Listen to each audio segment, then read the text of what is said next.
نو ځکه پیغمبر علیه الصلاة والسلام تعلیمات دا دی، د الله تعالی حکم دا دی چې څه کوې د چا سره یې کوه د الله تعالی د رضا دپاره یې کوه.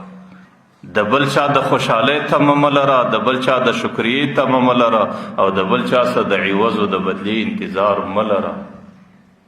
بلکې مزه هم په دې کې د خوند هم په خدای قسم په دې کې دی چې سړی د خپلو ښو بدله او عوض صرف د الله تعالی د ذاتو غواړي، د بل چا څه نه غواړه. او الله ذات هغه رقم بدله ورکوونکی ذات دی چې د هغې په مثل باندې بیا په دې کائناتو کې بل څوک بدله نسي ورکولی. حضرت عایشې مبارکې واقعه زه کله پیشوم. حضرت عایشې مبارکې کور ته چې به کله سائل رالی نو دی به یو خادمې ته یو څه صدقه و خیرات په لاس ورکوي او سائل ته یې وروزي. چې کله دروازې له به هغه سائل هغې خادم دی سائل ته هغه خیرات راوزغلاوی، حضرت عایشې مبارکې به ورپسې منډې کلې په دې دروازې په پرده کې به یې غوږ ورته ونیوی. در هغې وخته پورې به ولاړه وله چې کله به سائل د هغه دروازې څخه رخصت سو دا به برته واپس راله خپلې حجرې ته. یو ورځ خادمې ورته ویلی بیبي ته دا څه عمل کوې چې کله ما ته صدقه راکې نو ته راپسې رامنډې کې او په کوم ځای کې چې سائل دی هغه سائل ته زه صدقه ورکوم او ته غوږ دې راته نیولی، دې کې ستا غرض و مقصد څه دی؟ حضرت عایشه مبارکه ورته ویل بچیه زه چې کوم عمل کوم زما مقصود دا دی چې د دې عوض د خپل ربه زه غواړم، زه د دې عوض د الله تعالی د ذاته څه سوا د بل چا څه نه غواړم. زما په زړه کې یو فکر دی چې کله ته صدقه در دې سائله پورې ورسئ زما سره دا وهم پیدا سي چې داسې نه وي چې دا سائل ما ته دعا وکړي او زما د دې خیر و خیرات عوض د دې سائل دعا ونه ګرځي، حالانکه زه د سائله څه د خپل خیر و خیرات عوض نه غواړم. نو چې کله سائل ما ته دعا وکړي زه پر هغه ځای دستي سائل ته هم دعا وکړم چې د ده د دعا مقابله زما دعا سي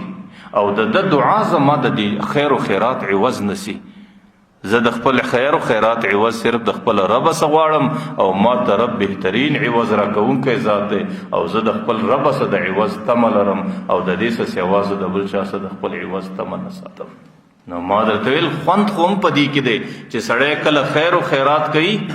نو د خیر و خیرات عوض صرف د خپل رب څخه وغواړي او د بل چا څخه د مخلوق غریب په لاس کې څه دي، د تربور په لاس کې څه دي، د قریب په لاس کې څه دي،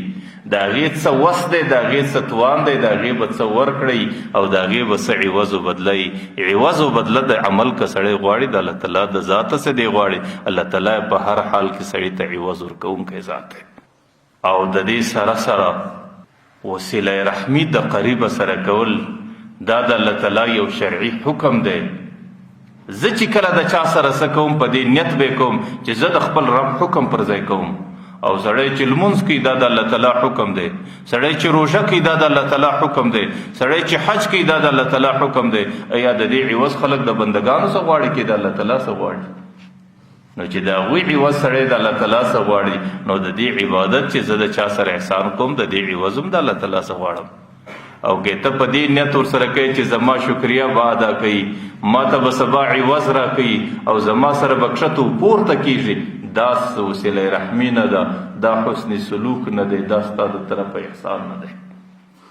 ځکه پیغمبر علیه الصلاة والسلام وایي لیس الواصل بالموقاف، وسیله رحمي دې ته نه وایي چې ته د عوض او د بدلې انتظار لرې، ولکن الواصل من اذا وصلها قطعها، من اذا قطعها وصلها. وسیله رحمي دې ته ویل کېږي، قرابت دې ته ویل کېږي، ښه سلوک او ښه احسان دې ته ویل کېږي چې دی دې د څه پروا نه لري د هغې باوجود یې ته بیا ورکوې. دی دې په هر مجلس کې غیبت کوي، ته په هغې پروا نه لرې بیا احسان ورسره کوې. دی دې په هر مجلس کې په بد نامه باندې اخلي، ته د هغې پروا نه لرې بیا احسان ورسره کوې. او دی ستا سلام جواب درکولو ته تیار نه دی، لیکن د هغې باوجود ته دروازه ور وټکوې، ورله ورړې، بیا احسان ورسره وکړي. پیغمبر علیه الصلاة والسلام وایي وسیله رحمي دې ته ویل کېږي. نو په دې خاطر باندې چې سړی کله د چا سره وسیله رحمي کوي نو د وسیله رحمۍ په خاطر د چا د خوشحالۍ وخت دی، د چا د غم موقع ده، د چا د مسکنت موقع ده، پر هغې مسکنت پر هغې غم و خوشحالي باندې هغې ته تحفه ورکول، د قریبه سره احسان کول، خو په دې شرط چې په دې کې به د بدلې انتظار نه لري، د عوض انتظار به نه لري، په دې کې به د ښه نامه فکر نه لري، او په دې کې به د نام نمود د ځان ښکاره کولو غم نه در سره، نو بیا خو بهترین عمل دی او بهترین عبادت دی، او د قریبانو سره حسن سلوک دی، او د قریبانو سره وسیله رحمی ده، او د الله او د الله د رسول حکم پر ځای کول دي. لیکن ما درته ویل چې د دې به فرق سړی څنګه کوي چې دې سړي خو د پلانکي سره ښه وکړو، آیا دی اوس وسیله رحمي کوي او کچیر خپل ځان ښکاره کوي، د دې په فرق سړی څنګه کوي؟ زموږ بزرګانو د دې فرق لیکلی دی چې کله دې د قریبه سره احسان وکړې، ښه دې ورسره وکړو. اوس د دې څه وروسته ستا دوه شکله دي، یو کیفیت او شکل دا دی چې دستي په انتظار ورته کښېنستې چې ته د پر ما باندې غم و مسکنت راځي، دی مې مرسته کوي او کې نه کوي. ته وده دی چې د تربرو مابین له ورلی زما صفت او زما نوم اخی کې نه کوي، او ایا زما څه خوشحاله کیږي او که نه، ایا زما سره کښته و پورته کیږي او که نه، او چې زما د خدمتونو ځای راسي او زما مرسته او کومک ته تیاریږي او که نه. او که چیرې دغه توقع د هغه څه نس وکړه، نو دستي یې په زړه کې کږوالی ځینې راسي، باره ځان داسې ماڼیجن ځینې واچي، او کله کله په مجلس کې داسې د غیبت په شکل هم نوم ذکر کوي.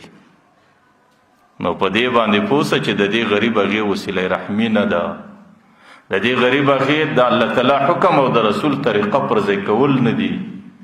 او د دې دغه وسیله رحمي او دغه احسان د الله تعالی په دربار کې څه قدر و قیمت نسی پیدا کولی. او که ته په دې نیت باندې ورسره کښېنې چې ما خو د الله تعالی د رضا دپاره وکړله، د الله تعالی حکم یې پر ځای کوي، او د پیغمبر فرمان د وسیله رحمۍ او ما هغه پر ځای کوي. اوس د دې څه وروسته که دی زه بلکل دته ګورم نه چې پر ده باندې زما احسان څه اثر کوي او کې نه کوي، زه بلکل د ده طرف ته زما نگاه و نظر نه دی چې زما د دې احسان په خاطر د ده په زندگی کې څه بدلون راځي او که نه راځي. زما مقصود د الله رضا ده، زما مقصود د الله حکم دی، او زه د دې خپل عمل عوض د الله تعالی د ذات څه غواړم. بیا د هغې په مخ اړولو کې ستا په زړه کې څه کږوالی نه راځي، ستا پر ژبه باندې د هغې په یو مجلس کې غیبت نه راځي، بیا خو ته هم مبارک یې، او دا ورکړی عمل دې مبارک دی، او دا د وسیله رحمۍ ثواب دی، او پر دې عمل به الله تعالی تا ته ډېر لوی اجر درکوي. او مسلمان ته تحفه ورکول،